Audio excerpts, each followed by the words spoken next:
Oke. Terima kasih Bapak Ibu semua, seluruh peserta yang berbahagia pagi ini yang sudah menyempatkan untuk hadir. Terima kasih yang terhormat dari Pak Antoni Gunawan dan terima kasih dari pemateri kita Pak Arwan dan Bu Juliana sudah hadir. Kita mungkin akan langsung masuk ke sesi acara kita di Soil Volume 7. Nah, jadi di sini mungkin edisinya edition di Bangkok ya.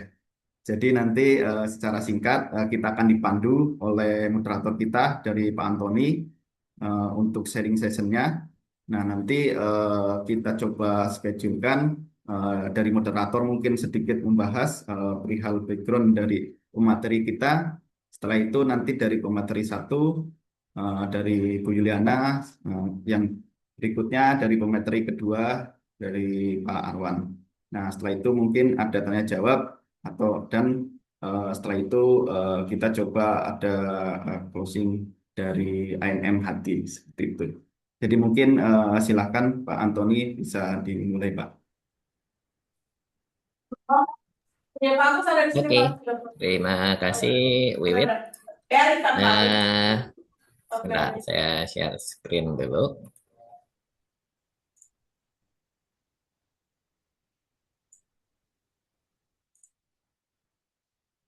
Oke, selamat pagi semuanya.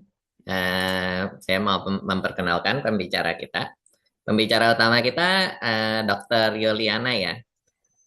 Dr. Yuliana lulus dari King Mongkut University of Latkrabang.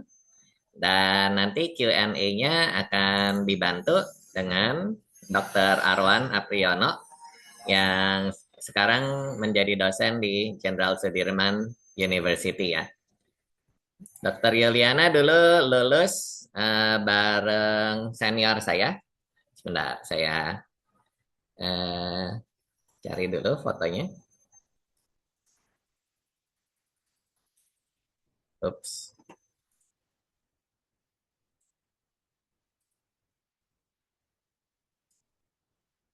Oke, ini dosennya Arwan dan Yuliana, Dr. Firun Kamcum. Bentar lagi sudah naik jadi profesor ya. Eh, Dulu Profesor Firun itu senior saya di Hong Kong University of Science and Technology.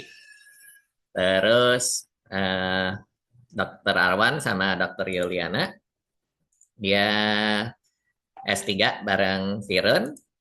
Terus dari rekomendasi Firun, Dr. Yuliana itu sekarang juga menjadi dosen ya, dosen di Thailand, cabang King Mongkut eh, Institute of Technology yang Chumpon Campus. Dia lumayan jauh jaraknya. Jadi kalau yang utama ada di sini cabangnya, dekat sama airport Bangkok. Tapi yang cabang baru ini ada di di Thailand Selatan ya.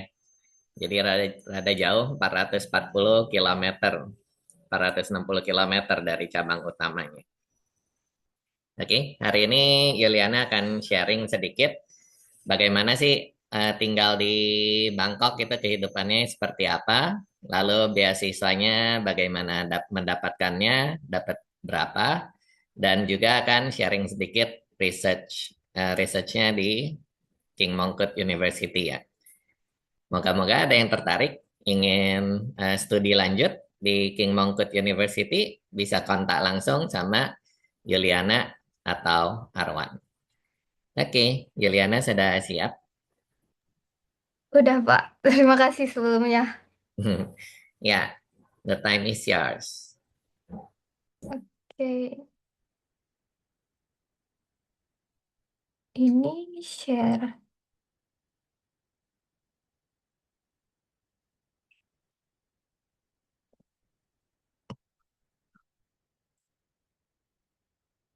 Oh, share. Saya ini cara share PowerPoint-nya gimana ya, Pak? Di bawah Di share. ada share kan? Ada cupi pilihannya, cuman Ya ada nggak bisa foto. screen. Di Iya, bagian bawah ada share, Mbak. iya, tapi pilihannya cuman ada 5, foto, share kamera, iCloud Drive, WhatsApp. Apa di sini ya? Atau saya share screen dari sini, Mbak. Oh, ini udah, Udah ketemu. oh udah.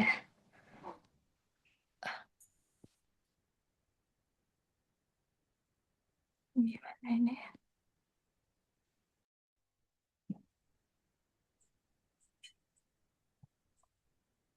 Udah.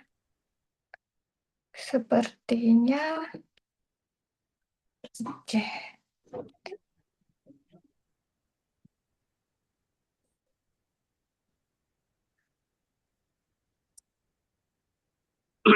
Oh, Oke, sebelumnya selamat pagi. Terima kasih kepada Pak Antoni telah memberikan kesempatan kepada kami untuk sharing sedikit tentang bagaimana kehidupan di Bangkok sama ya sedikit aktivitas ya apa yang kami lakukan selama studi di Bangkok. Em, Mungkin pertama ken pilihannya kenapa studi di Thailand? Oke, bagi saya pertama karena saya melihat dari kondisi kampus di Thailand yang environment-nya tuh bagus untuk studi, termasuk bagaimana riset di sini yang saya lihat eh, risetnya itu udah lumayan bagus ya dan untuk outputnya juga minimal kita harus publish di jurnal yang terindeks Scopus mungkin at least Q3. Sama untuk fundingnya setiap advisor mereka juga bakal dapat funding dari luar eh, dan pertama mahasiswanya dapat funding dari universitasnya, tetapi para advisor itu juga bakal dapat funding dari external funding, baik itu dari pemerintahan Thailand sendiri ataupun yang kerjasama dengan di luar seperti kerjasama sama China, sama Europe dan sebagainya. Nah, yang kedua, tingkat toleransi di sini tuh sangat tinggi. Yang kan seperti yang kita tahu kalau Thailand itu mayoritasnya adalah Buddhis, namun eh, mereka ini sangat welcome kepada eh, yang tidak pada mungkin Muslim, habis itu Kristiani, dan mereka juga welcome saat kita beribadah.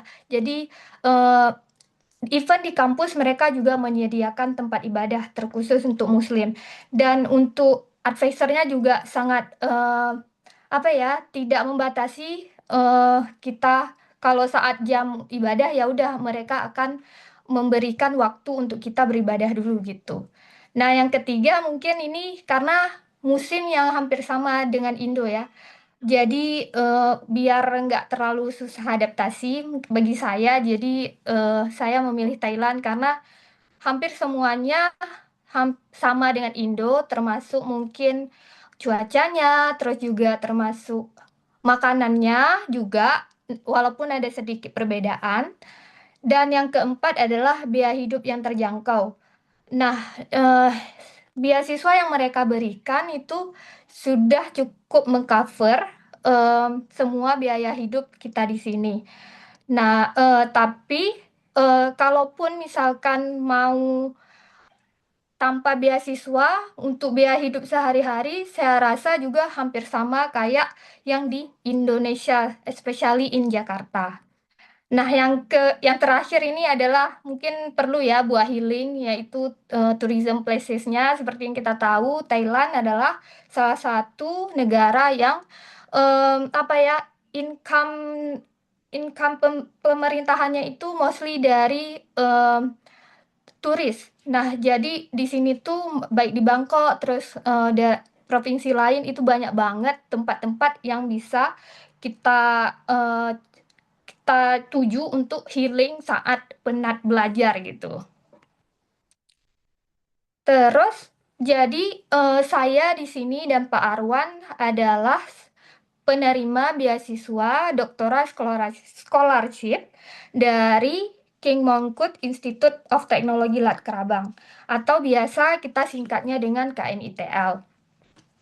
Nah, sebelumnya seperti yang Pak Antoni bilang tadi, King Mongkut itu adalah salah satu public university in Thailand yang terletak di Bangkok.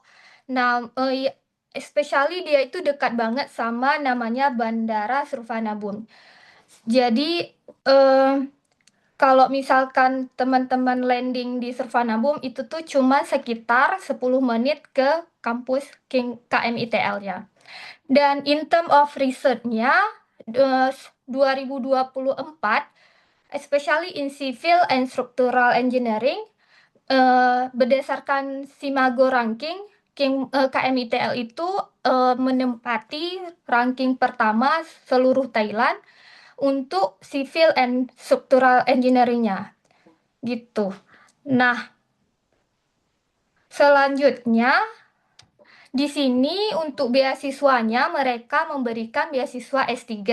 Namun bagi kita, mungkin bagi teman-teman yang baru lulus S1, itu juga langsung bisa daftar beasiswa ini. Karena ada dua tipe. Pertama itu untuk undergraduate student, dan yang kedua untuk graduated student. Nah, perbedaannya adalah yang pertama, yang untuk undergraduate student ini bagi teman-teman seperti case saya dulu yang baru lulus S1. Jadi tanpa harus S2 kita udah bisa daftar beasiswa ini. Namun masa studinya itu adalah 5 tahun gitu. Sebenarnya program dari jurusannya itu kalau di sivil ya itu adalah 4 tahun, tapi beasiswanya itu mengcover 5 tahun. Misalkan kita ada kayak kelebihan setahun, beasiswanya masih ngecover 1 tahun lagi. Nah, untuk graduated student ini seperti case-nya Pak Arwan. Beliau sudah lulus S2 sebelumnya di UGM Indonesia. Nah, saat mendaftar beasiswa ini, jadi masa studi beliau itu adalah 3 tahun gitu, teman-teman. Nah, ini adalah KMITL doktoral. Ini mereka sebutnya research assistant karena pada saat kita studi nanti status kita itu juga sebagai research assistant di sana. Jadi programnya itu ada dua, ada yang kayak full research atau juga bisa mix ya. Dua-duanya ada research sama coursework.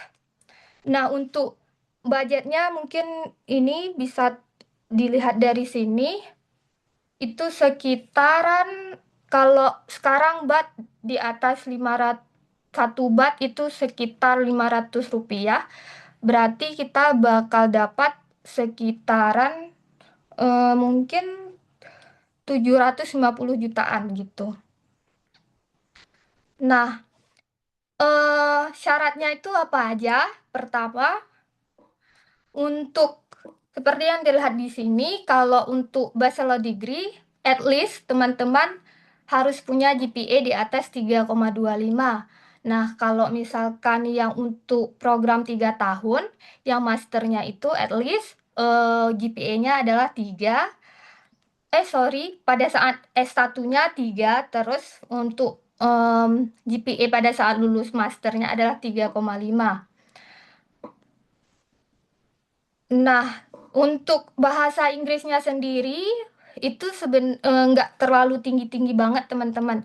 Jadi kayak TOEFL, ATP cuman at least kita cuman 450 itu udah bisa daftar. Karena di sini karena full research jadinya mungkin kemampuan bahasa Inggrisnya kayak saya dulu pengalaman pribadi pada saat mendaftar itu mungkin bahasa Inggris saya masih sangat kurang, tapi by the time pada saat kita baca jurnal gitu terus pada saat nulis jadi sedikit demi sedikit akan terimprove by the time kayak gitu ya. Jadi menurut saya kalau in term of sertifikat bahasa Inggris ini paling mudah dibandingkan beasiswa lainnya yang mungkin harus IELTS harus di atas 6,5 dan bahkan TOEFL ITP juga kadang udah ada beasiswa yang udah tidak mau menerima lagi TOEFL ITP itu. Nah, ini untuk budgetnya mereka bakal memberikan kita beasiswa sekitaran 12.000 per bulan. Nah, untuk tuition fee ini sebenarnya berdasarkan berapa tuition fee yang per jurusan. Nah, tapi mereka bakal nge-cover sebesar 42.000, which is about 21 jutaan. Namun, apabila misal kemarin ada case yang tuition fee-nya tuh di atas yang mereka cover, tapi nanti advisor bakalan kayak memberikan surat rekomendasi ke fakultasnya gitu bahwa, oh ini mahasiswa ini menerima research funding. Jadi, tuition fee-nya dibebaskan kayak gitu. Nah, kemudian kita juga bakal dapat material cost sekitaran 50.000 baht. Namun nanti biasanya dari advisor sendiri itu mereka ada dana riset eksternal yang mereka dapat. Seperti yang saya sebutkan tadi, mungkin mereka dapat dari pemerintahan Thailandnya atau mungkin kerjasama dengan universitas di luar gitu. Terus untuk beasiswanya kita juga bakal dapat ini tiket pesawat pulang pergi. Yang untuk selanjutnya ini ada, tapi ini khusus untuk mahasiswa Thailand. Mereka tuh bakal dapat kayak budget untuk exchange keluar. Nah, saat itu kami nanya, kenapa mahasiswa internasional nggak dapat juga gitu kan. Nah, jadi kata mereka, kalian kan udah di luar negerinya kalian. Jadi, kalian udah nggak dapat lagi. Namun, kalau misalkan teman-teman kayak pengen untuk keluar, kita bisa kok ikut conference kayak gitu. Nah, conference nanti uang beasiswa ini juga bisa nge-cover conference. Atau nanti kita bisa juga kayak apa ya, submit ke fakultas untuk minta dana ke conference. Atau mungkin kalau misalkan advisor kita mempunyai banyak uang riset, ya mereka bakal memberikan juga gitu. Nah, selanjutnya ini ada advisor compensation sebesar 100 juta per proyek. Jadi kalau kita udah lulus, advisor kita tuh bakal mendapatkan sekitar 50 jutaan. Nah, teman-teman, setelah kita mendapatkan nih kayak beasiswa, nah apa sih yang harus kita kasih untuk mereka? Nah, jadi yang pertama itu kita harus mempublish paper untuk yang program 3 tahun, at least tuh satu paper yang terindeks WOS, at least Q2. Nah, di sini juga kalau untuk yang apa tadi, yang 5 tahun, program 5 tahun, nah kita tuh harus publish at least 2 paper. Bisa Q3, at least Q31, atau dan satu lagi tuh at least Q2 gitu. Ini untuk teknik ya. Sebenarnya sama aja sih sebenarnya. Cuman untuk sosial mereka masih bisa pakai SGR index. Aduh, apa nih?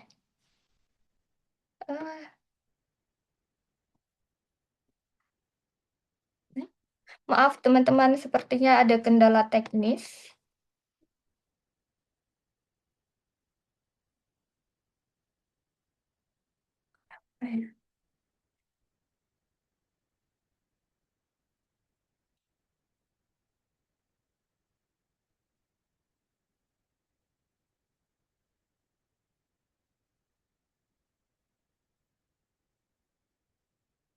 Nah, untuk beasiswanya itu biasanya dibuka sekitaran bulan Mei. Berarti untuk tahun ini nanti bulan Mei bakal dibuka lagi gitu, teman-teman.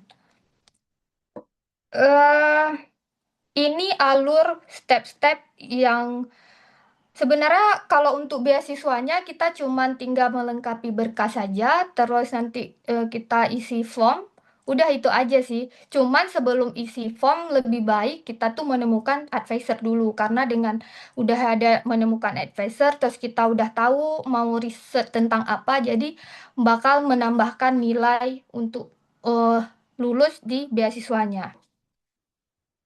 Nah, selanjutnya untuk living cost itu kalau akomodasi kalau untuk di Bangkoknya itu bisa sekitaran dari 3.500 sampai 7.000. Ini tergantung apa ya, kondisi apartemen yang mau kita rental gitu. Tapi biasanya kalau udah di Bangkoknya yang di Bangkok ini kan KMITL bukan yang di apa ya di sentralnya Bangkok gitu kan agak pinggir dikit tapi masih Bangkok.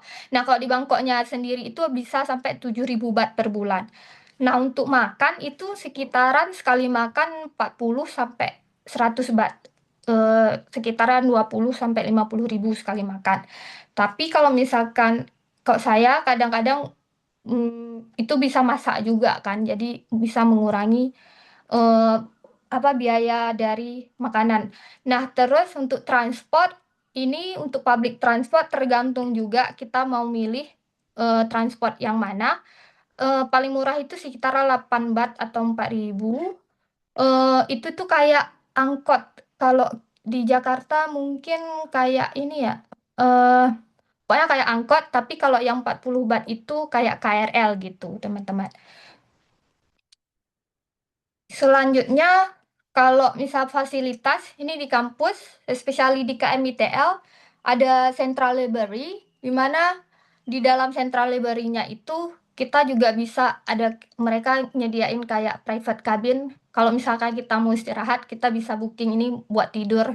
Mungkin udah capek belajar, jadi kita bisa tidur. Terus ke working space-nya gitu, teman-teman. Mungkin hampir sama ya dengan di Indonesia. Apa lagi nih?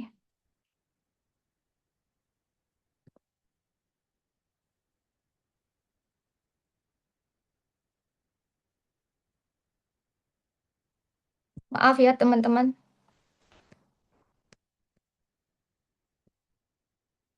Terus selain itu juga ada sport facility, ada gym, ada tempat berenang.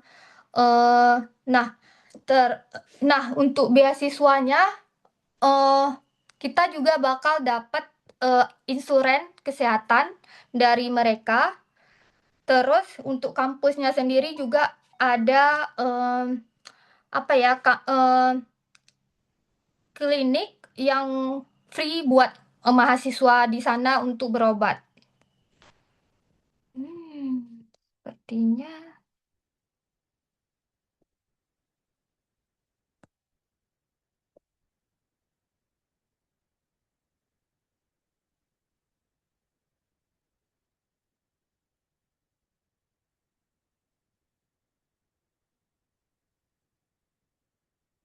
Nah, selanjutnya itu ada riset facility untuk bidang geoteknikal sendiri. Untuk di KMITL itu kita ada namanya centrifuge equipment. Jadi di Thailand ini cuman baru ada 2, tapi yang paling besar ada di KMITL. Jadi kalau teman-teman mau riset memakai centrifuge mungkin bisa ke sini. Terus kita ada juga triaxial yang double cell, di mana di triaxial ini kita bisa memodelkan saturated soil. Nah, untuk selanjutnya, eh, penelitian saya Pak Arwan itu terkait dengan slope. Jadi, advisor kami itu membangun apa ya full scale embankment yang jaraknya itu sekitaran 30 menitan dari KMITL. Jadi di sini banyak alat-alat yang seperti soil moisture, terus NPSC untuk menghitung suction. Jadi kita ada di lapangan di sana. Terus ini juga di labnya, jadi kita ngembangin alat sendiri. Saya dan Pak Arwan, kami kemarin juga menggunakan kayak Arduino untuk merekod data real time gitu. Terus selanjutnya kita juga bisa mengikuti conference yang dibiayain sama beasiswanya. Jadi kami kemarin ikut beberapa conference di Thailand maupun di luar Thailand. eh Mungkin untuk kegiatan kampusnya kadang tuh kita di sini ada workshop gitu. Nah, kami ditunjuk kayak untuk menjelaskan riset kami di workshop tersebut. Kadang-kadang juga ada namanya open house buat eh, sekitaran, jadi mereka bisa lihat-lihat kegiatan di dalam kampus. Nah, selanjutnya mungkin ini apa ya sedikit selingan, jadi kita nggak cuman riset-riset aja, tapi kadang juga ada have fun-nya, terus ada ngebuffet-nya sama advisor. Ini kebetulan yang pakai baju putih advisor kami sama saya dan Pak Arwan. Nah, kalau teman-teman mungkin kangen sama Indonesia, di sini juga ada namanya PPI Thailand. Biasanya kalau ada acara-acara besar kita bakal ngumpul kayak misalkan Idul Fitri gitu kan. Ini di KBRI. Nah, ini yang paling penting sih untuk healing. Kalau saat penat atau apa di Thailand tuh banyak banget tempat yang bagus untuk healing. Ini salah satu kayak Wat Arun atau temple yang terkenal di Thailand.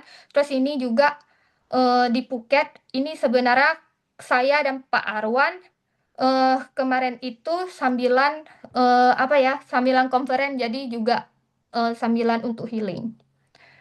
Nah, di samping beasiswa dari kampus kami KMITL, sebenarnya di Thailand tuh banyak banget teman-teman beasiswanya. Seperti di Chula, Chula ini adalah top one kampus di Thailand. Jadi mereka juga ada menyediakan beasiswa. Terus ada konken juga. Terus ini sekarang dari em, apa ya, kalau kita Diktinya Thailand juga lagi menyediakan beasiswa. Mungkin eh, kalau teman-teman tanya bagaimana tahu akses, mungkin teman-teman bisa follow akun PPI-nya Thailand atau akun KBRI-nya Thailand. Di Instagram, di Facebook boleh. Terus biasanya beasiswa per kampus itu, jadi di sini tuh mostly beasiswanya itu per kampus. Jadi mereka setiap kampus menyediakan beasiswa, cuman nggak semua kampus. Jadi kalau misalkan pengen tahu beasiswanya, kita bisa search di kampus, di website kampusnya gitu, teman-teman. Oke, mungkin cukup sekian. Terima kasih atas perhatiannya. Mohon maaf banyak banget kendala teknisnya. Saya kembalikan ke Pak Antoni. Terima kasih. Oke, terima kasih Yuliana atas paparannya. Research di apa nih ya? Research di King Mongkut University itu saya bilang mungkin bisa sekarang mulai mengejar ya sama Singapura. Singapura, NTU sama NUS tentunya paling top di Southeast Asia. Tapi kalau untuk negara yang kedua di teknik sipil, karena ada Profesor Viren ya, dia sangat nge-push dengan dunia riset. Profesor Viren itu ada apa nih? Lahan yang Pak Arwan pakai buat riset itu sebenarnya lahannya Profesor Viren sendiri ya. Jadi Iya. lahan Iya, kosongnya dia pakai untuk riset karena memang dia suka riset ya.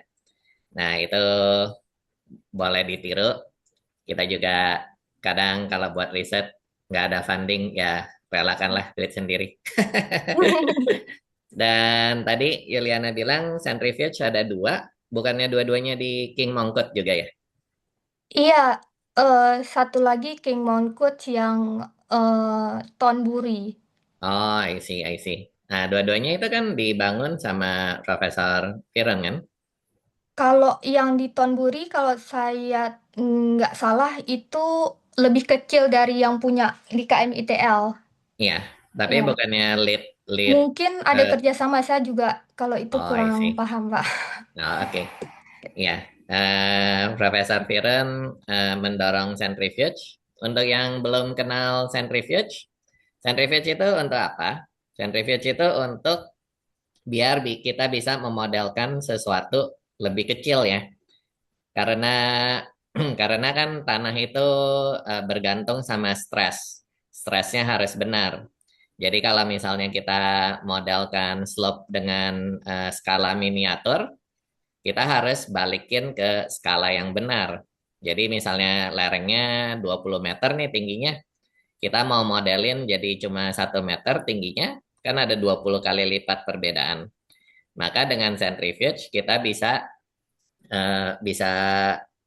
aplikasikan artificial gravity sebesar 20 kali lipat.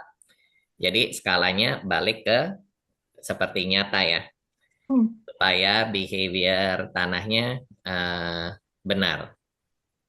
Kurang lebih seperti itu gunanya centrifuge. Dulu waktu saya S3 ada pakai itu alat juga.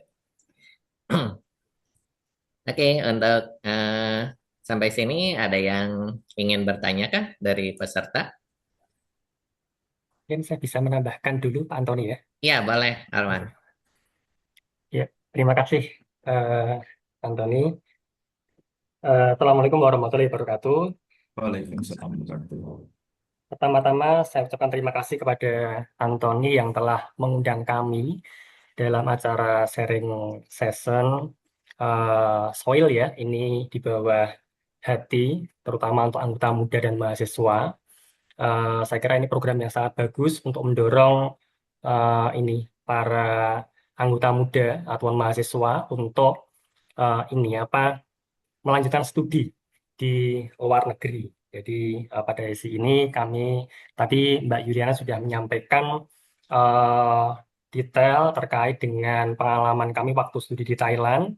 Dan karena saya dengan Mbak Yuli itu kuliah di kampus yang sama dengan skema beasiswa yang sama, termasuk advisernya sama, saya kira pengalamannya juga hampir-hampir sama. Saya kira saya nggak perlu menyampaikan paparan, nanti lebih ke lebih ke tambahan-tambahan sedikit saja. Kemudian saya juga mau eh, mengucapkan salam. Ini ada beberapa mahasiswa saya yang gabung juga ini kalau nggak salah, ada Jivon, ada Gatot. Terima kasih sudah bergabung di forum ini. Mudah-mudahan nanti tertarik ya untuk melanjutkan studi di luar negeri. Kemudian yang berikutnya, apabila adik-adik, saya panggilnya adik-adik aja karena kelihatannya hampir semua usianya di bawah saya, karena saya sudah tidak memenuhi syarat untuk menjadi anggota muda lagi. Anggota muda kelihatannya maksimal batasnya 40 ya Antoni ya. Saya sudah 40 lebih. 35 sekarang.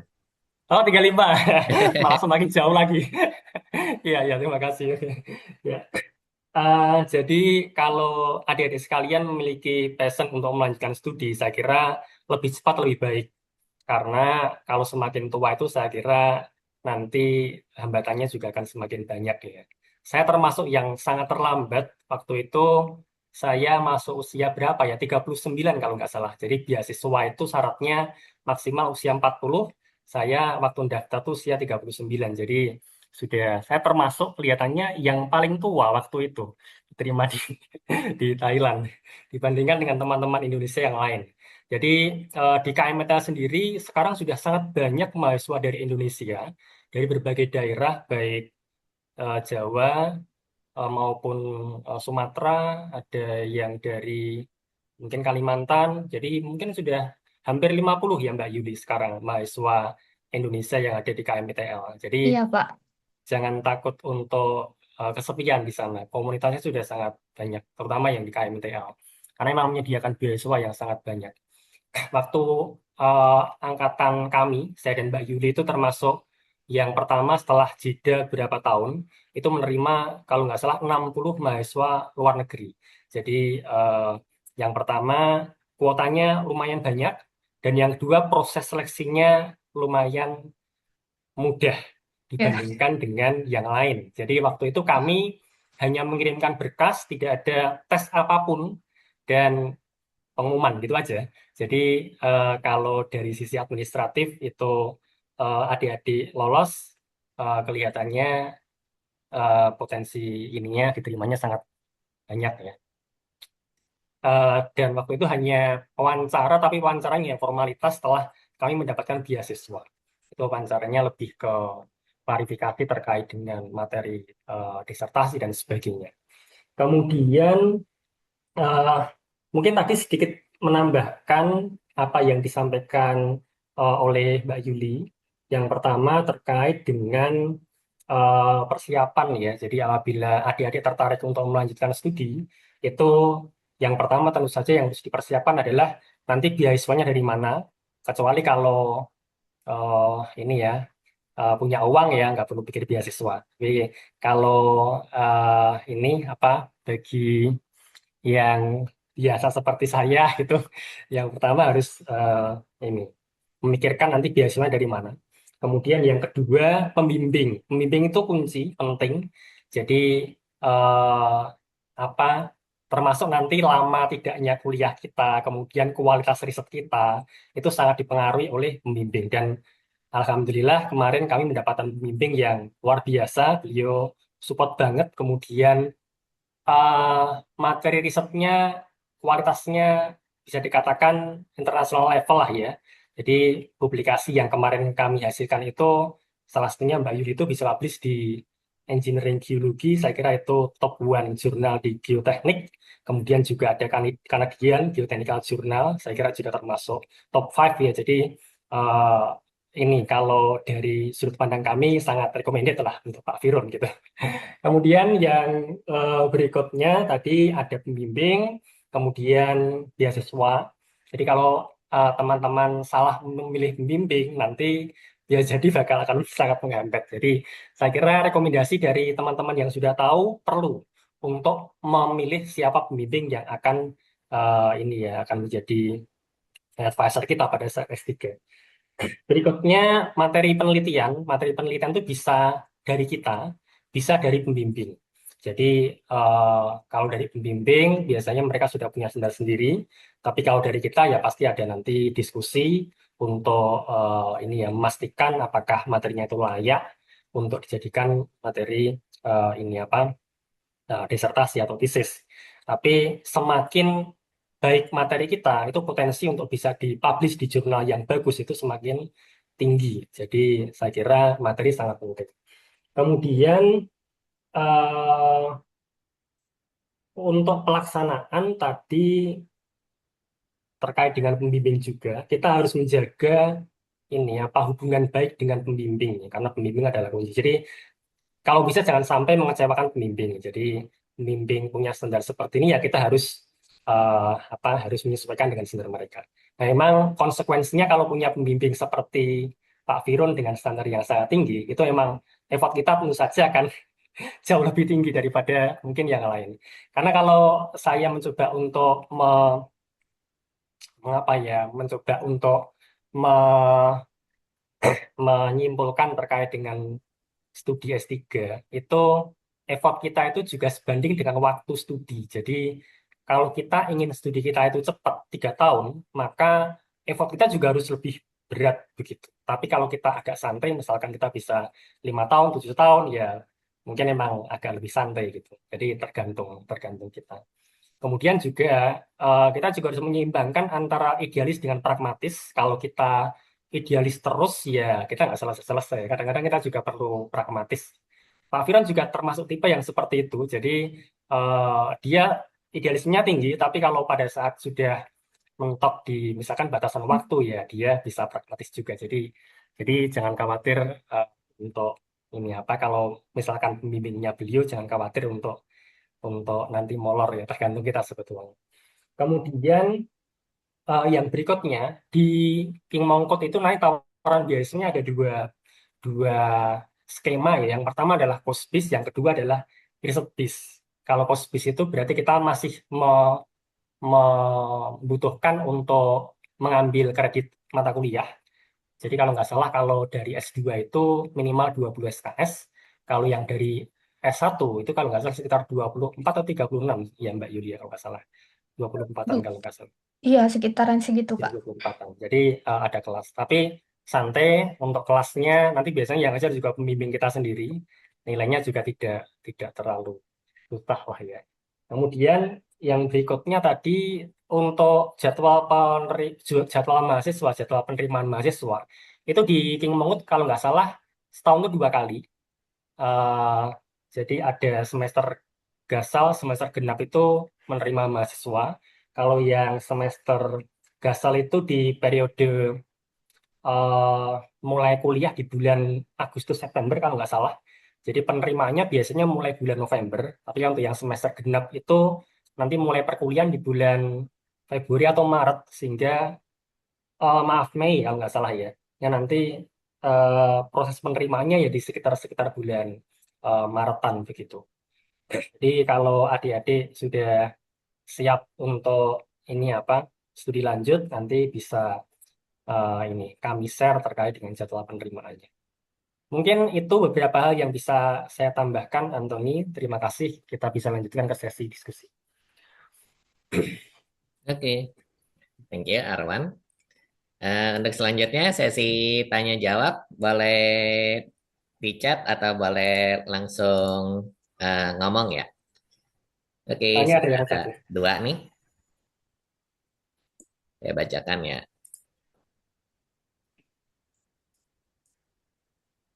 Yang pertama dari Bu Rara.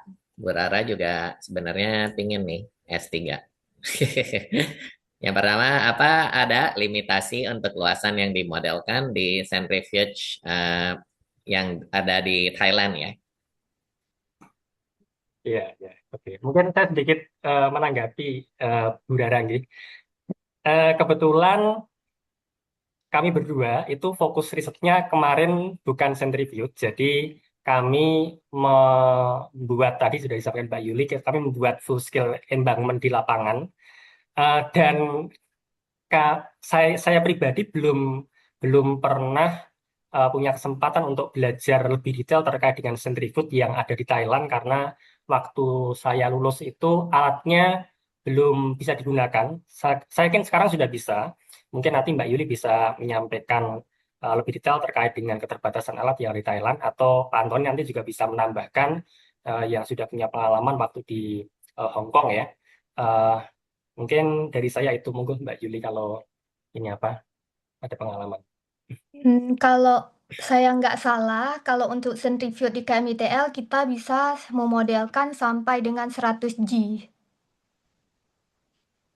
Jadi 100 G itu bisa seperti Pak Antoni bilang tadi, kalau misalkan ada apa ya dimensinya mungkin 100 meter, jadi kita cuman bisa memodelkan cuma dengan 1 meter, 1 sentimeter. Jadi udah apa ya, udah memberikan kondisi soil yang seperti di lapangan yang tingginya itu dimensinya 100 meter. Cuman kadang nggak sampai 100 G juga. Jadi kita biar kan kalau misalnya 100 G kan kecil banget ya, cuman 1 senti. Jadi disesuaikan. Cuman maksimumnya kita bisa memodelkan sampai 100 G. 100 kali dari gravitasi gitu. 1 meter berarti ya Mbak ya, kalau 100 meter. Oh iya ya, maaf. 1 meter. Wah, udah lola ini. Centrifuge itu jadi sebenarnya banyak apa nih ya? Banyak equipment tambahannya lah. Jadi selain dari skala itu mereka punya namanya robot arm ya. Sebentar saya coba cari fotonya. Mungkin sambil menunggu kita lanjut dulu ke pertanyaan selanjutnya. Nanti saya bisa tambahin ya. Oke, pertanyaan selanjutnya dari Syarizal. Pak Arwan dan Bu Yuliana, dulu terkait judul desertasi, apakah dapat rekomendasi dari promotor atau memutuskan judulnya sendiri? Terus untuk mencari rekomendasi promotor yang baik dan suportif, cari-cari informasi di internal kampusnya, tipsnya bagaimana? Oke, mungkin ini saya dijawab dulu. Oke, siap. Oke, nanti Mbak Yuli bisa menambahkan. Jadi kebetulan kalau saya dan Mbak Yuli itu topiknya dari promotor. Jadi waktu itu Pak Firun ada join riset termasuk dengan Kazakhstan juga dan juga dengan Cina kalau nggak salah. Jadi sudah punya judul riset promotor, kemudian beliau minta kami join sebagai ini ya, riset asisten untuk topik S3 juga begitu. Kemudian rekomendasi promotor. Saya kira ini memang harus harus direkomendasikan oleh orang yang punya pengalaman dengan yang bersangkutan ya, termasuk misalkan kami bisa merekomendasikan Pak Firun sebagai pembimbing yang baik potensial karena kami punya pengalaman personal dengan beliau ya, bagaimana beliau membimbing mahasiswanya, kemudian bagaimana kualitas riset dia. Jadi tadi seperti saya sampaikan, eh, rekomendasi dari entah itu teman atau mungkin dosen-dosen kita itu sangat penting untuk mencari promotor yang tepat bagi kita. Monggo Mbak Yuli kamu mau tambahkan. Sepertinya sudah semuanya Bapak sampaikan, Pak. Sama. Oke, oke. Ya. Siap, oke, oke.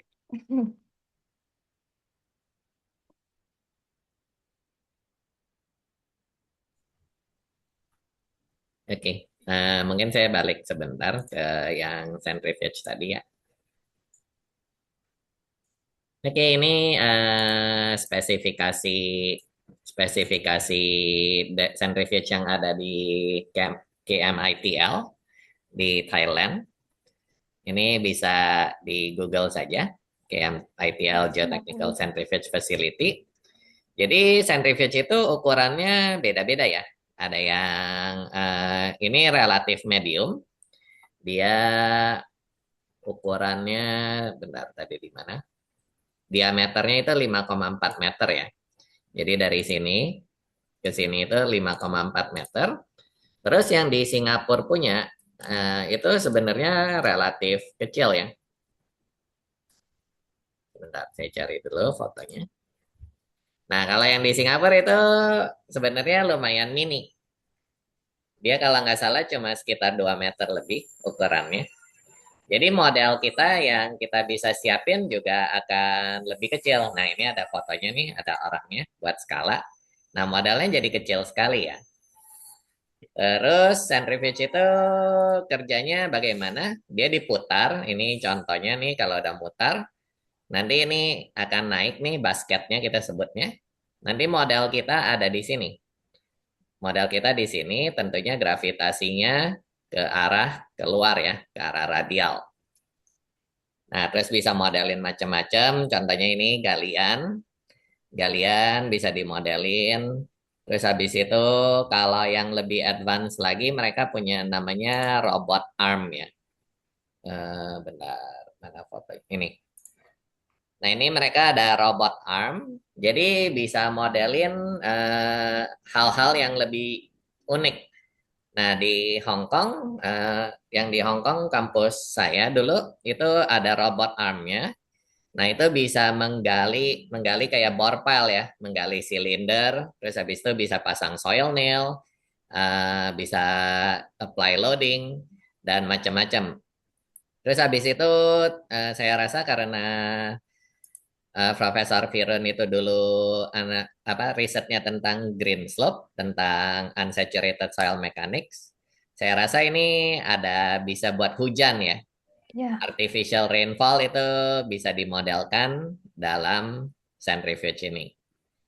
Nah, kurang lebih begitu. Jadi banyak macam ya, tunneling juga bisa. Itu semua tergantung kebutuhan dan itu masih bisa dimodifikasi dan bisa ditambahkan. Oke, kurang lebih seperti itu. Terus untuk yang pertanyaan kedua itu memang benar. Paling bagus tentunya first hand experience ya. Kalau bisa ya tanya teman atau tanya kenalan yang pernah lulus dari pembimbing tersebut. Tentunya akan lebih relevan ya. Terus yang Pak Arwan bilang tadi, jangan jaga relasi itu penting. Nah, yang penting itu tanya kebiasaan-kebiasaan dosen pembimbing. Ada nggak nih ranjau yang nggak boleh diinjak? Oke, some people have different habits. Jadi mereka ada hal-hal yang bisa nge-trigger anger mereka ya atau impatience mereka, dan itu yang harus hati-hati dan jangan dilakukan sebisa mungkin. Oke, pertanyaan selanjutnya dari Didi Yoryadi. Izin bertanya, bagaimana cara mencari advisor? Yang kedua, apabila mendapat beasiswa, apakah bisa membawa istri dan anak ke Thailand? Apakah beasiswa masih bisa memenuhi kehidupan keluarga? Terus bahasa sehari-hari di sana menggunakan bahasa apa? Oke, mungkin ini Arwan bisa jawab Oke. lebih baik kali ya, Ya, soalnya sudah berkeluarga kan? ya kalau untuk pertanyaan dua, ini saya eh, ini apa bantu untuk menjawab nanti yang pertanyaan yang lain Mbak Yuli. Jadi kebetulan waktu saya kuliah di Thailand itu saya sudah menikah, tapi belum punya anak. Jadi saya tentu saja dengan istri saya, jadi sejak berangkat itu langsung bareng dengan istri 3 tahun, dan waktu itu COVID, jadi luar biasa perjuangannya dan tidak pulang sebelum rampung. Jadi 3 tahun saya di sana dengan istri. Terkait dengan tadi apa, apakah beasiswanya cukup? Saya kira relatif, cuman bagi saya cukup ya. Waktu itu kami masih mendapatkan beasiswa per bulan itu 18.000 baht, itu sekitar 9 juta. Jadi kalau untuk ini apa apartemen itu di sana rata-rata sekitar 4.000 5.000. Kalau dengan listrik ya mungkin sekitar 6 ribuan lah ya. 6.000 baht. Jadi kita masih ada lebih dari 10.000, masih ada lebih dari 5 juta untuk apa? Untuk living cost ya. Jadi bagi kami sudah sangat cukup untuk ya masih bisa apa ya saving sedikit lah ya untuk ke tempat-tempat wisata bareng dengan Mbak Yuli dan teman-teman yang lain. Jadi dan ada juga teman kami yang sudah punya anak dan dibawa ke sana juga. Jadi itu relatif. Jadi saya kira kalau untuk kebutuhan yang apa biasa-biasa aja, menurut saya sangat sangat cukup begitu. Mungkin yang lain Mbak Yuli bisa menambahkan. Oke, baik. Mungkin kalau yang pertanyaan nomor 1 tadi udah juga dipaparkan sama Pak Arwan, mencari rekomendasi dari orang yang udah pernah sama advisor tersebut. Atau kalau misalkan teman-teman belum punya, kita juga bisa kok cari di website kampusnya, list dosennya siapa aja. Mungkin teman-teman bisa mempertimbangkan berdasarkan risetnya atau berdasarkan ya mungkin kita bisa kira-kira dari situ. Nah, terus yang nomor 3 mengenai bahasa sehari-hari di sana menggunakan bahasa apa? Kita kalau misalkan di kampus itu menggunakan bahasa Inggris. Cuman kalau untuk di sekitar kita menggunakan Google Translate, teman-teman. Karena mostly orang Thailand nggak semuanya bisa bahasa Inggris. Jadi karena saya tidak bisa bahasa Thailand juga, saya sudah 5 tahun di sini, tapi saya belum bisa bahasa Thailand. Jadi paling gampang adalah menggunakan Google Translate. Tapi orang-orang di Thailand ini mereka tuh sangat baik, sangat welcome. Kalau mungkin kalau kadang kita kalau di Indo mungkin ya pengalaman saya pribadi mungkin kalau dilihat oh ini orang luar nih jadi mereka mungkin bakal kayak misal harganya bakal dinaikin atau gimana. Nah kalau di sini tuh sejauh yang saya jumpain selama udah 5 tahun mereka tuh nggak gitu. Jadi pas misal kita oh saya nggak bisa bahasa Thailand kita, nah mereka itu bakal lebih welcome dan kayak oh ya ya apa yang bisa dibantu ya udah saya tinggal tulis saja di Google Translate gitu. Untuk komunikasi dengan orang sekitar pakai Google Translate, teman-teman. Nah, itu aja mungkin. Oke, thank you Yeliana dan Arwan. Selanjutnya dari Javon Alana. Izin bertanya untuk undergraduate student itu tadi berdasarkan yang sudah dipaparkan oleh Bu Yuliana. Tadi beasiswanya juga 5 tahun. Kira-kira apakah bila mendaftar setelah lulus S1 langsung doktoral student seperti di universitas luar? atau studi master di Thailand, bisa sembari kuliah master di Indonesia dan setelah lulus langsung studi lanjut lagi ke Thailand. Jadi mungkin maksudnya part time ya, part time Iya, kelihatannya. di Indonesia, terus lanjut lagi ke Thailand. Apakah itu yang dimaksud, Javon? Iya. Hmm. Mungkin saya sedikit menanggapi Jivon dari mahasiswa saya nih kelihatannya. Eh Jivon, jadi kalau apa ya pengalaman kami itu terutama untuk S3 ya, untuk studi S3 itu butuh effort yang luar biasa.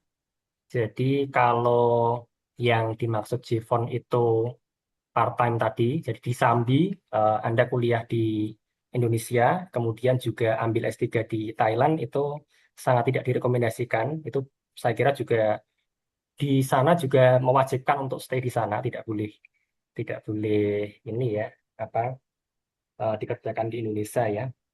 Jadi kalau ambil S3 di Thailand, saya kira fokus untuk ambil di sana saja, tidak nyambi di tempat yang lain karena S3 sendiri membutuhkan effort yang menurut saya sangat luar biasa. Mungkin mungkin itu ya Jivon ya. Atau yang dimaksud lain. Mungkin Jivon bisa ini. Silakan langsung, Jivon, kalau mau bertanya boleh langsung juga. Silakan. Izin Pak, Mm-mm. terkait maksud saya itu apakah setelah lulus S1 nanti langsung berkuliah doktoral student atau ke master dulu seperti itu Pak. Kemudian nanti kalau misalnya atau gini, kalau kira-kira apakah bisa kita mengapply beasiswa terlebih dahulu, kemudian kita kuliah dulu di Indonesia, nanti kalau sudah lulus master graduate gitu ya, nanti kita bisa langsung apply tanpa melakukan administrasi lagi seperti itu Pak. Oke, ya, clear. Oke. Mbak Yuli mungkin bisa ini menanggapi ya. Ini yang lebih baik. relate. Kalau misal yang dari undergraduate dari lulusan S1, kita di sini nggak S2 dulu tapi langsung S3.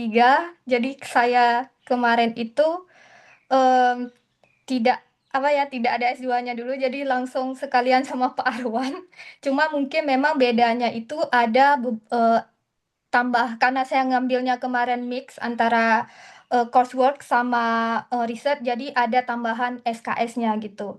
Nah, jadi di gelar pun nanti kita cuma dapat gelar S3-nya tanpa ada gelar S2-nya gitu. Uang yang untuk daftar kuliah dulu di Indo, habis itu baru daftar terus baru gitu ya, maksudnya gimana tadi? Jadi kelihatannya yang dimaksud kita daftar beasiswa dulu. Setelah dapat beasiswa, kita kuliah di Indonesia. Kemudian nanti masuknya itu setelah selesai kuliah di Indonesia seperti itu ya kelihatannya. Jadi kelihatannya nggak bisa kalian Sifon. Jadi Iya. sana itu sudah ada schedule-nya. Jadi setiap semester itu ada pembukaan beasiswa. Kemudian nanti setelah Anda diterima ya langsung kuliah pada periode itu, langsung masuk. Jadi dulu kami pernah ada penundaan, tapi karena force major ya, karena ada COVID. Jadi pernah kami sudah mendapatkan beasiswa, tetapi karena belum mungkin untuk masuk ke Thailand, akhirnya ditunda beberapa semester. Nah, seperti itu. Tapi kalau kondisi normal, itu tidak bisa menggunakan mekanisme yang tadi Jivon sampaikan. Jadi periodenya sudah ditetapkan, jadwalnya sudah ditetapkan, tidak bisa kita apply kemudian dapat beasiswa, nanti masuknya berapa tahun setelahnya nggak bisa. Kira-kira itu ya Jivon ya. Baik, terima kasih Pak dan Bu Yulena. Sama. Selanjutnya dari Rico Brian. Ini pertanyaannya ada beberapa, kita split saja ya. Yang pertama, untuk alat centrifuge modeling, apakah dapat tanah yang diperoleh secara undisturbed? Soalnya dimensi alatnya cukup besar.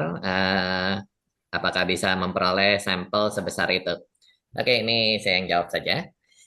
Untuk centrifuge biasanya kita tanahnya remolded ya. Kalau nggak remolded, dia bisa juga reconstitutive. Jadi memang benar jarang pakai undisturbed. Soalnya juga tidak butuh undisturbed. Kan nanti kita aplikasikan artificial gravity anyway kan.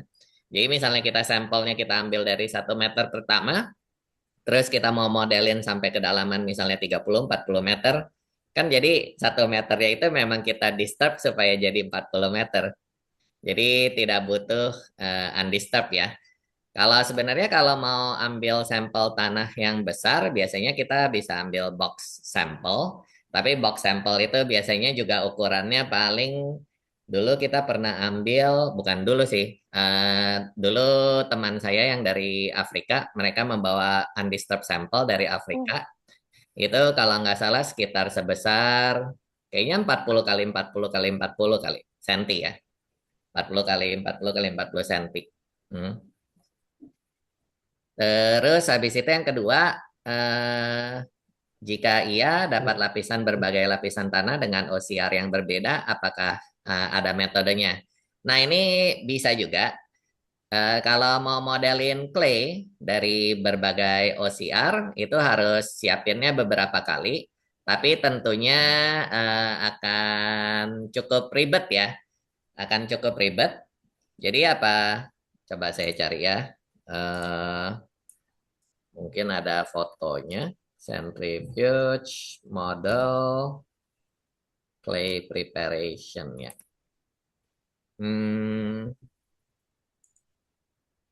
Jadi biasanya kalau lempung kita itu siapinnya dari slurry kita sebutnya, dari cairan.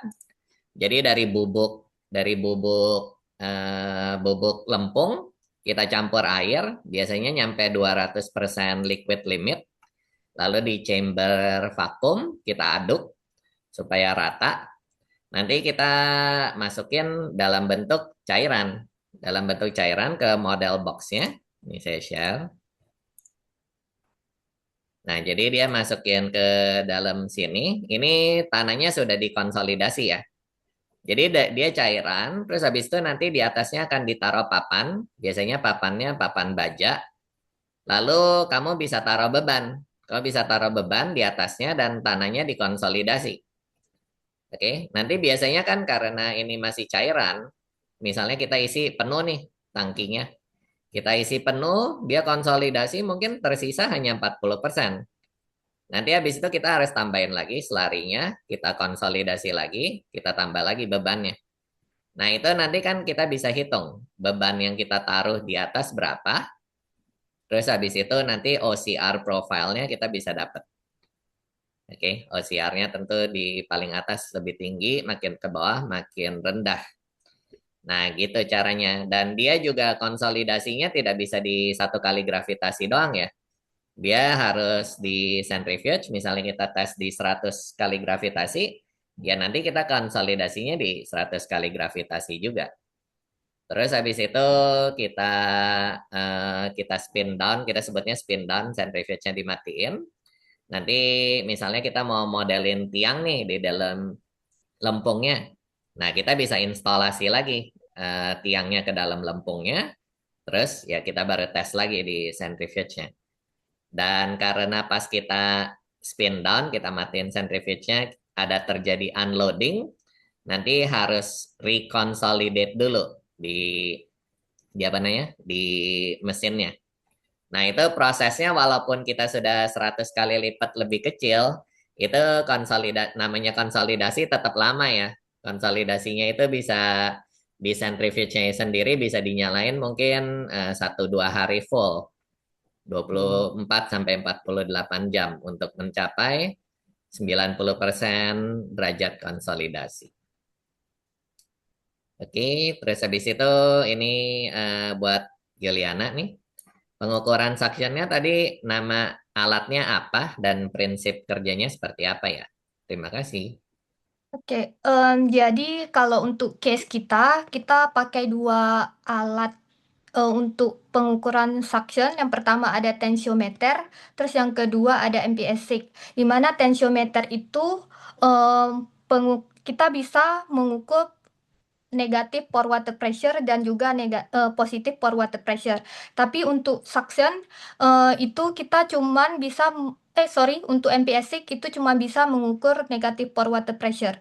Kalau untuk cara kerja alatnya, yang untuk tensiometer itu berdasarkan air entry value. Jadi kalau misalkan jadi alatnya itu ada kayak ceramik tube. Jadi nanti kalau misalkan udah ada bubble, jadi mereka udah harus disarutirati lagi. Mungkin Pak Arwan bisa menambahkan untuk sistem kerja alatnya. Ya, oke. Mungkin saya sedikit menambahkan eh, Pak Riko ya. Jadi tadi seperti yang disampaikan Mbak Yuli, ada dua alat yang kita gunakan. Yang pertama itu MPSIC, dia kapasitas saksinya sangat besar, dia sampai 100.000 kPa, tetapi ketelitiannya eh, lebih rendah dari alat yang satunya. Kalau MPSIC itu dia sistemnya menggunakan temperature ya, jadi nanti akan ada kalibrasi antara temperature, soil temperature dengan suction begitu. Tapi kalau yang satunya itu namanya tensiometer tadi disampaikan Mbak Yuli. Jadi prinsipnya tensiometer itu ada 3 komponen yang kita rangkai. Yang pertama itu sensor, sensor tegangan ya, sensor tegangan itu bisa mengukur tegangan sak juga, termasuk yang tadi tegangan positif, jadi negatif positif. Kemudian yang kedua itu digabungkan dengan water reservoir, jadi tadi terbuat dari akrilik tube, nanti kita isi air, kemudian penutupnya itu ada disebut dengan porous disk ya, itu porous disknya itu kapasitasnya sampai dengan 100 kPa. Jadi nanti kita jenuhkan dulu, apabila nanti kan dia akan bertemu dengan tanah ya. Tanah itu nanti kalau kondisinya kering, dia akan mengesak air yang ada pada water reservoir tadi. Jadi kalau nilainya itu masih di bawah 100 kPa, maka pembacaannya masih akurat. Jadi nilai bacaan sensor dari yang kita hasilkan itu masih akurat. Tapi kalau sudah di atas 100 kPa, maka sudah ada bubble, jadi sudah tidak jenuh lagi, sehingga perlu kita saturasi. Jadi kebetulan saya tidak menyiapkan gambarnya untuk tensiometer karena itu handmade ya waktu itu ya. Jadi kami kerjasama dengan Kasetsat yang mengembangkan alatnya. Tapi prinsipnya ada sensor tegangan, ada water reservoir, dan ada porous disk. Nah, nanti porous disk itu yang akan bersinggungan dengan tanah. Jadi kalau tanahnya itu mengesak air dari water reservoirnya, maka nanti sensor akan membaca berapa sak yang dihasilkan. Kira-kira seperti itu.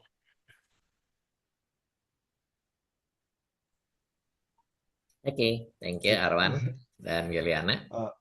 Mohon maaf, saya Riko yang tanya. Oh iya, Kalau boleh tambahin lagi nggak? Kalau untuk OCR itu tadi kan dari Pak Antoni sebut secara bertambah secara dalam ya. Tapi kan ada beberapa kasus khusus, contoh di Amerika itu ada tanah yang sebagian tanah terkena glasiasi, sebagian tanah enggak. Jadi OCR-nya beda walaupun di area yang relatif dekat misalnya. Itu saya penasarannya itu kenapa saya tanya undisturbed sample itu, apakah kita bisa merekayasa tanah sampai sedetail itu untuk mengetahui OCR-nya ada perbedaan akibat proses deposisi geologi yang pernah terjadi kayak contohnya glasiasi atau tidak gitu. Eh, dan kalau seandainya harus dilakukan pemodelan berkonsolidasi dengan Selari itu apakah bisa memodelkan OCR yang terjadi apa yang terjadi semirip mungkin dengan apa yang eh, terjadi di alam gitu. Tuh sih, kalau boleh menambahkan. oke. Untuk yang OCR sendiri, tentunya kalau misalnya OCR-nya yang di bawah lebih tinggi dari yang di atas ya, itu sebenarnya bisa-bisa saja, karena kan kita bisa bebanin dulu yang di bawah lebih tinggi. Yang misalnya lapisan pertama nih, yang 30 cm pertama, kamu mau bebanin sampai OCR 10. Bisa-bisa saja kan bebannya kamu kasih dulu yang lebih tinggi. Terus habis itu nanti pas kamu tambahin selari di atasnya, bebannya lebih kecil. Itu tentu bisa ya. Nanti bisa di apa nih ya? Bisa biasanya undrained shear strength-nya Undrained shear strength-nya akan menjadi kunci utama, dan itu kita bisa tes di dalam centrifuge kayak apa, kayak semacam sondir, tapi dia bentuknya bentuk T ya, namanya T-bar. Nah, itu bisa buat cek profil OCR-nya. Kira-kira Berarti kita begitu. nggak harus, oh, berarti kita nggak harus melakukan in situ testing dulu di lapangan untuk memastikan semua OCR-nya, baru kita lakukan centrifuge. Itu bisa, semuanya bisa kita langsung lakukan di ini ya, Pak Doni, di centrifuge sendiri. Iya, misalnya kamu udah tahu nih, saya mau modelin yang di atas kira-kira OCR-nya average-nya 5. Tentu tentu OCR kan tidak mungkin bisa lurus ya. Karena kan bebannya cuma di atas. Jadi dia dengan makin ke bawah, efektif stresnya meningkat, tentunya OCR-nya otomatis akan turun. Yang dekat ground surface tentunya paling tinggi, dia akan kurva turun ya. Mendekati, lalu ya tentunya akan mendekati NC kalau sudah turun banget. Jadi kalau misalnya kamu udah tahu mau modelin apa, ya tentu bisa. Tapi kan biasanya kita mau memodelkan sesuatu yang di lapangan. Jadi kamu tentu tes dulu yang di lapangan. Terus habis itu baru kita mau coba replika ke centrifuge. Aku nanti Oke. mau coba cari dulu video, ada video dia di HKWST ya, dia pernah modelin Shanghai punya apartment collapse. Nah, itu tanahnya cukup kompleks. Nanti saya coba cari dulu videonya. Seingat saya ada di website mereka. Nanti saya sharing lagi. Kita lanjut dulu ke pertanyaan yang selanjutnya dari Syarizal. Terima kasih. Mungkin ini pertanyaan mewakili teman-teman yang lain yang punya case yang sama. Jika stuck mendapat untuk cari ide untuk judul disertasi, apakah ada tips untuk bisa dapat rekomendasi? Mau apakah itu joint research ataupun PhD project? Oke, thank you. Mbak Yuli, monggo. Apa ya? Hmm, Mungkin pikir dari saya pertanyaan rekomendasi.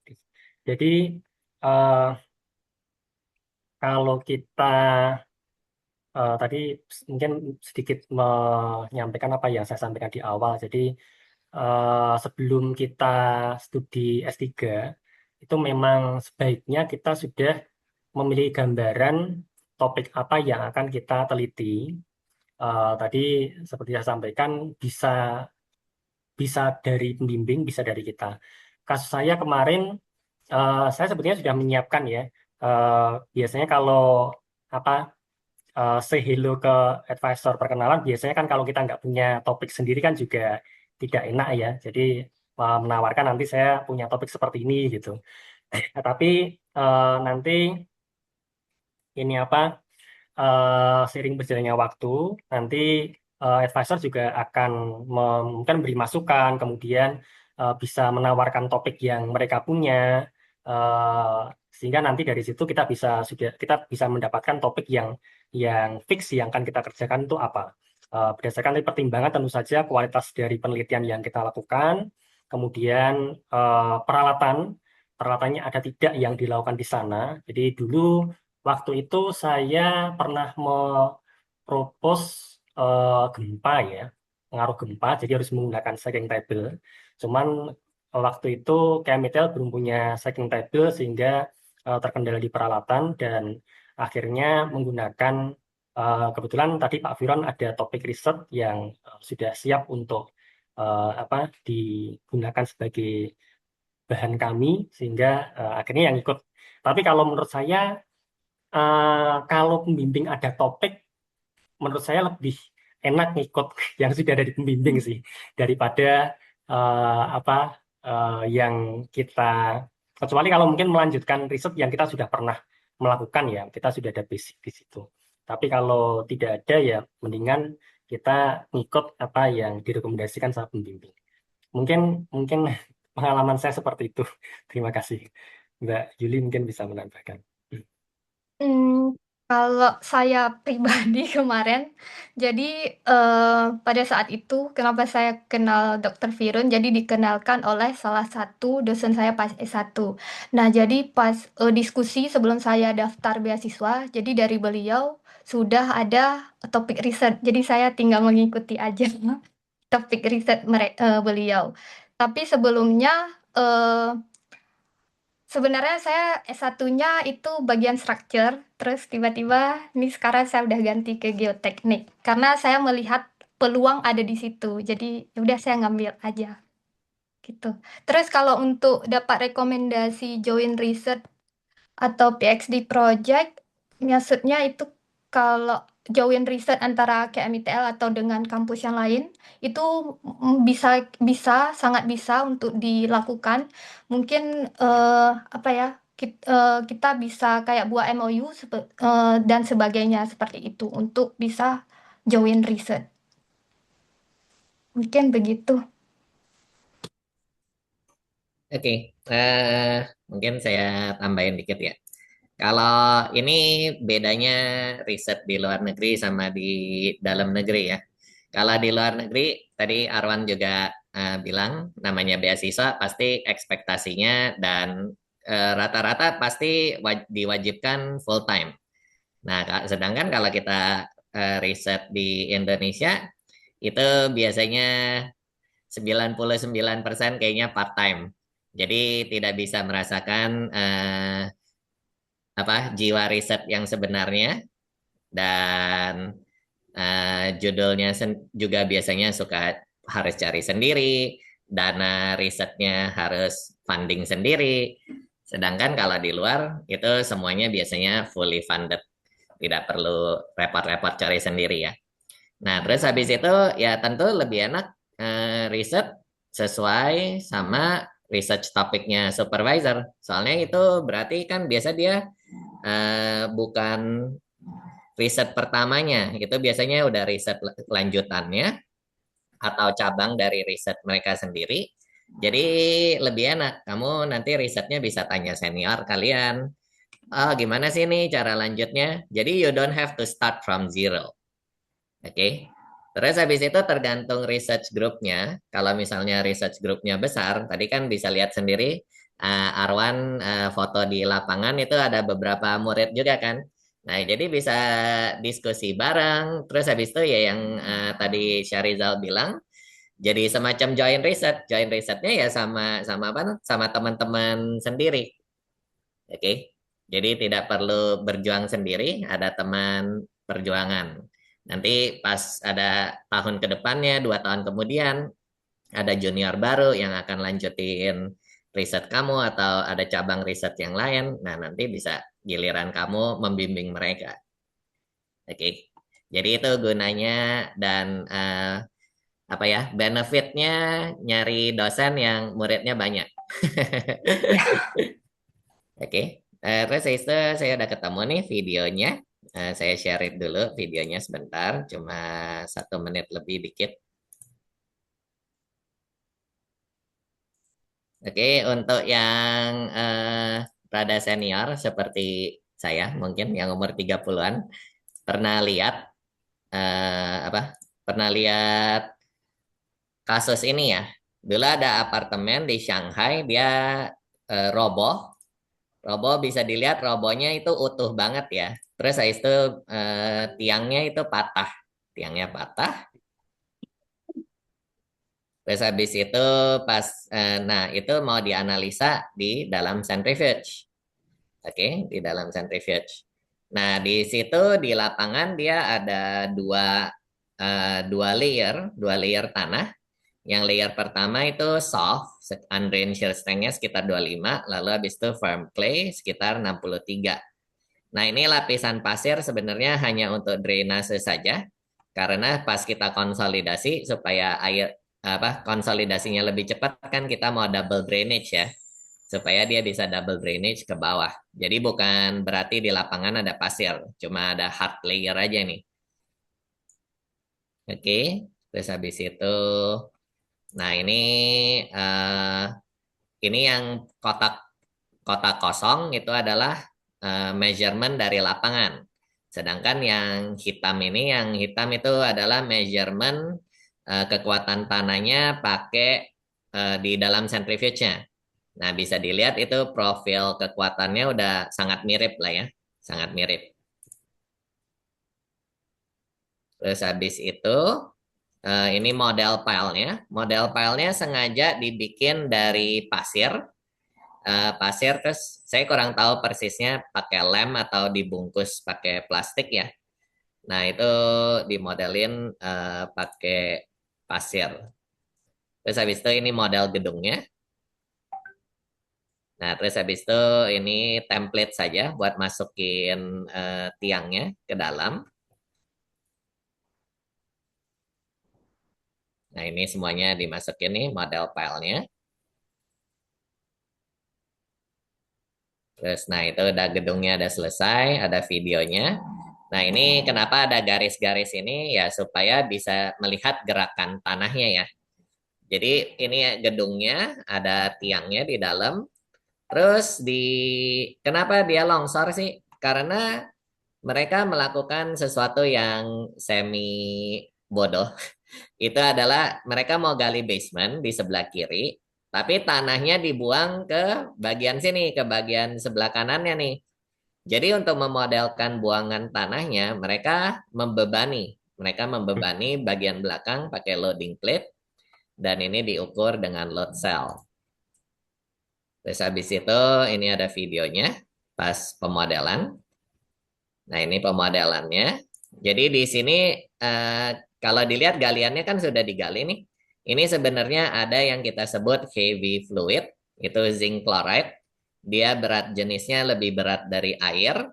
Nah, ini diisi penuh. Nah, pas modelin galian itu zinc chloride-nya dibuang keluar ya. Jadi ada unloading. Oke, terus ini unloading, ini sambil belakangnya dibebanin. Nah, kita lihat. Nah, mulai udah ada pergerakan nih. Mulai ada pergerakan, kalian lihat nih ya, kotaknya itu sudah mulai bergerak ke arah kiri. Yang soft, di soft layer. Yang firm clay-nya itu pergerakannya relatif kecil. Nah, geraknya makin besar, terus blub, gedungnya roboh. Gedungnya roboh, tiangnya patah. Nah, bisa dilihat ya, hampir persis sama. Itu ada patah, dan ini foto aslinya.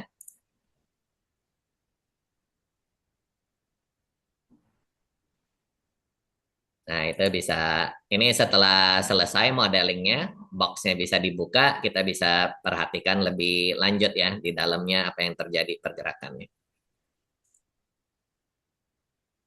Oke, ini juga digali, bisa dilihat nih tiangnya geraknya seperti apa, dan patahnya di mana. Oke, ini tiang patahnya.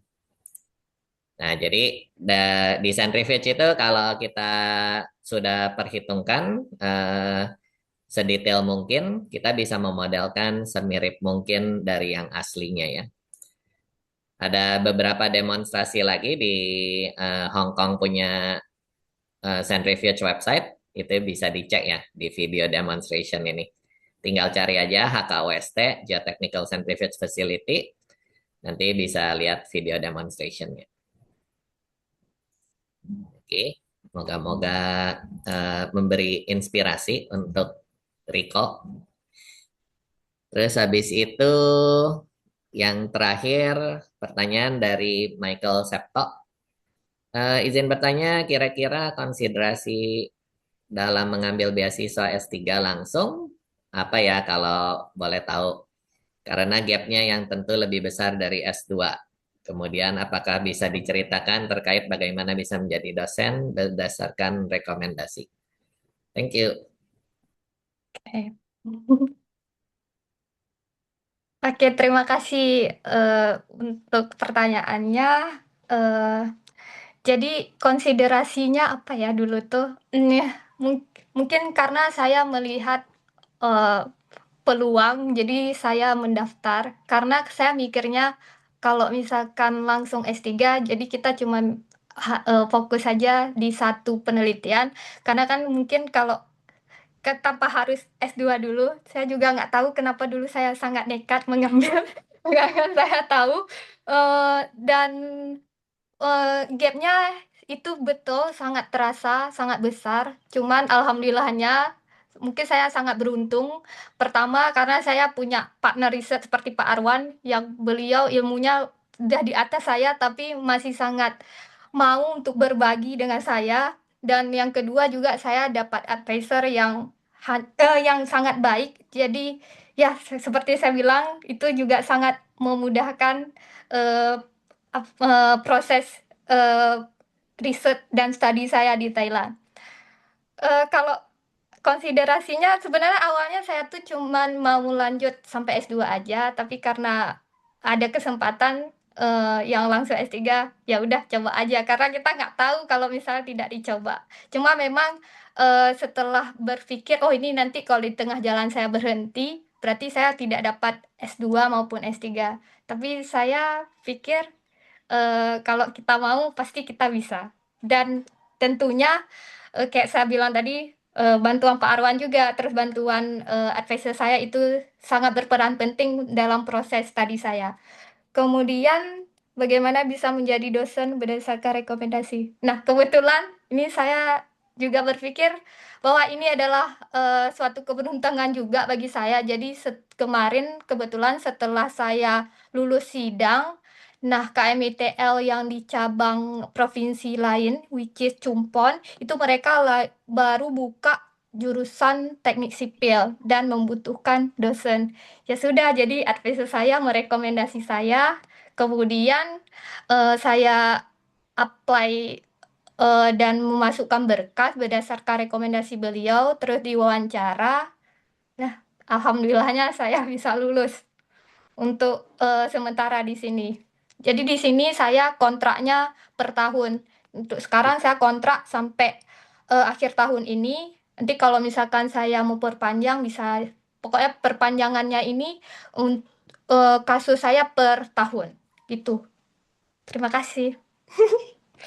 Mungkin saya sedikit menambahkan ya Mbak Yulia. Ini Iya, terkait Pak. dengan yang pertanyaan kedua yang rekomendasi dosen. Kelihatannya kalau di luar negeri seperti Thailand tuh sekarang kan syarat menjadi dosen itu kan harus S3 ya.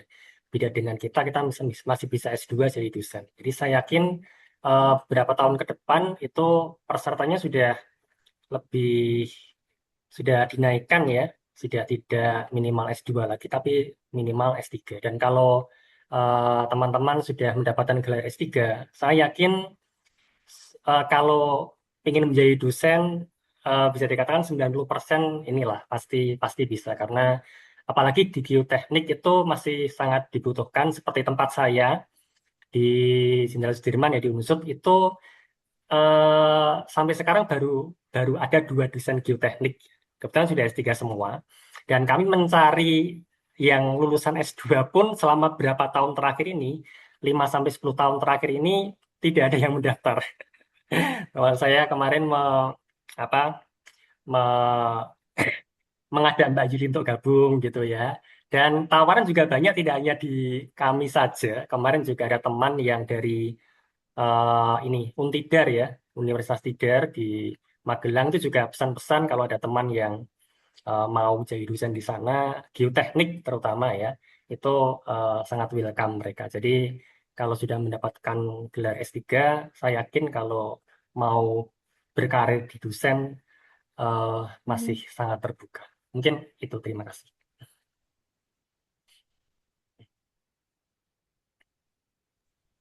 Oke, thank you.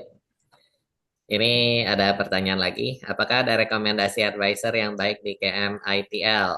Itu ya tidak perlu tanya ya, tentu Profesor Firen kan. Ya, Cara hubunginnya gampang, bisa email, bisa lewat. terus di CC aja ke Arwad nama Dr. Yuliana ya. Bisa lewat Pak Antoni juga, temannya Pak Antoni Iya. ya. Tentu bisa lewat saya juga, itu senior saya. Kebetulan saya baru ketemu Profesor Firun Di Filipina. 3 hari dan 2 hari yang lalu ya, di conference di Manila, Filipina. Oke, saya rasa hari ini sampai sini.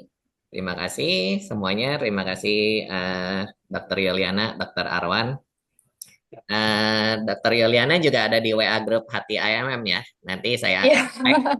Jadi kalau mau bertanya lebih lanjut bisa langsung japri ke Dr. Yuliana. Oke. Terima kasih sekali lagi semuanya. Sampai jumpa di soil ke-8.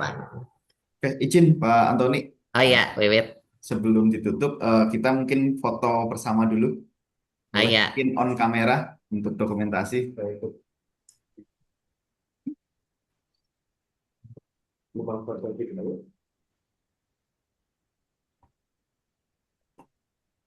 Yang belum on kamera, silakan on kamera. Kita tunggu sebentar.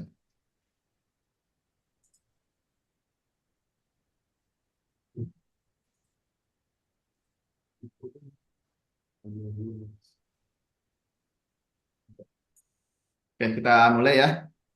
Sesi 1.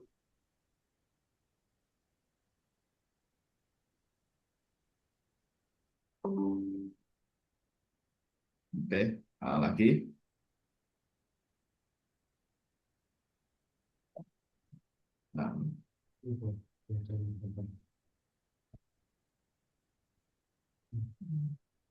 Nah, bisa dibantu Pak Antoni? Kayaknya namanya untuk grid. Great. Soalnya muncul, kalau di saya muncul view Kamu. Pak Antoni semua. Oh gitu. Iya. Eh, let's see. Saya juga bingung sih. Aku co-host ya. Bentar ya. Kalau di aku soalnya kamu yang kepin. Di view dipilih galeri kelihatannya. Hmm, Gallery. Iya. Bentar. Gallery ada di mana? Di view di bagian atas. Di samping recording itu ada. Oh iya. Oh iya, speaker sama gallery. Oke. Thank you, Arwan. Ya, Oke, mungkin bisa diulang Pak Antoni. Silakan, Pak. ya. Hmm, mana print screen tuh ya? Oke. 1, 2, 3.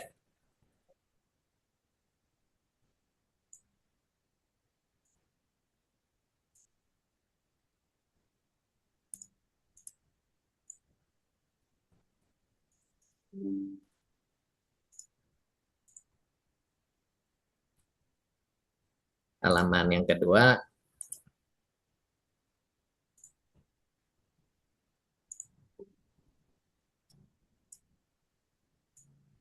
1, 2, 3.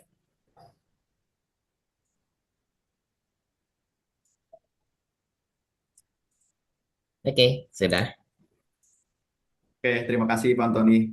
Mungkin sedikit informasi Pak Antoni untuk perihal tentang Hati MM mungkin Pak Antoni. Mungkin di sini menurut data peserta sebagian belum menjadi anggota Hati MM Pak Antoni. Ah, I Sedikit see. sharing itu Pak Antoni. Mungkin ada yang tertarik untuk join. Oke. Untuk cara join Hati AMM, Hati AMM itu sebenarnya ada dua ya, ada dua platform utama. Yang pertama itu adalah WA Group, yang kedua adalah Discord. Untuk WA Group, jika ingin bergabung bisa japri ke saya. Kalau misalnya nggak ada nomor saya, bisa kontak lewat Pak Wiwit. Nanti kita akan berikan link untuk pendaftaran ya, pendaftaran Google Form. Nanti tinggal diisi saja, nanti saya akan add ke WA Group. Nanti untuk join Discord bisa lewat WA grupnya, nanti once in a while saya akan share link untuk join Discord-nya. Oke. Oke, terima Untuk kasih. age limit, sekali lagi age limitnya adalah 35. Jadi kalau sudah 36 ke atas, sudah tidak bisa join ya. Oke, thank you. Oke, yang terakhir kita ada from feedback.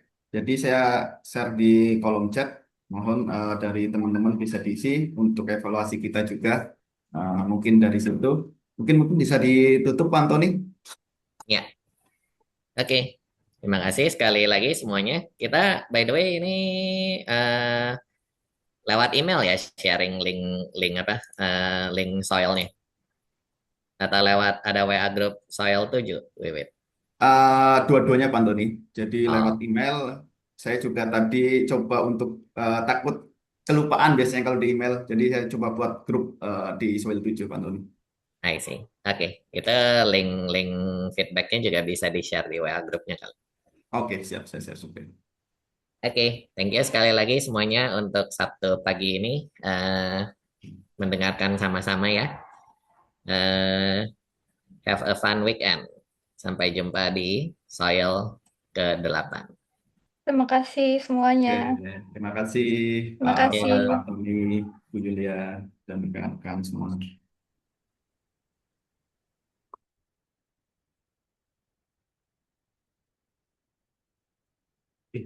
Buat ngetikkan rekam.